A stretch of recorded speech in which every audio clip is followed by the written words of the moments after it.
Welcome to our channel. Today we how to protect your transactions with Binance, full guide step by step clearly. To protect your transactions with Binance, start by enabling two-factor authentication. Navigate to your account security settings. Choose the option to enable two-factor authentication via a mobile app or SMS. If you opt for a mobile app, download Google Authenticator or Authy. Follow the prompts to scan the QR code or input the key provided. Next, secure your API keys if you plan to use them. Go to the API management section in your account. Create a new API key with a unique label. Set specific permissions according to your needs.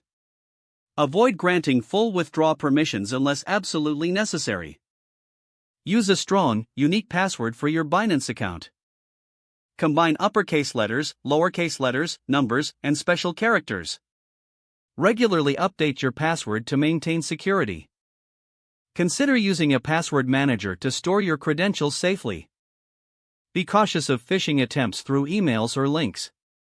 Always verify the website URL before logging into your account.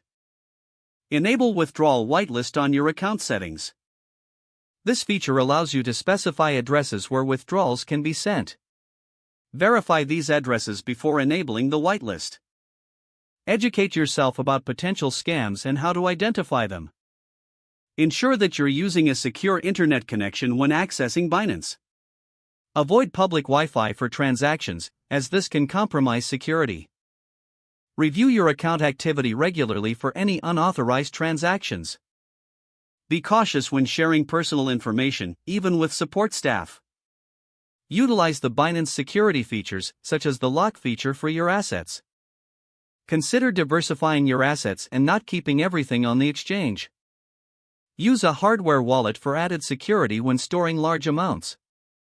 Keep software and devices updated to protect against vulnerabilities. Don't forget to like this video and subscribe to our channel for more step-by-step tech guides.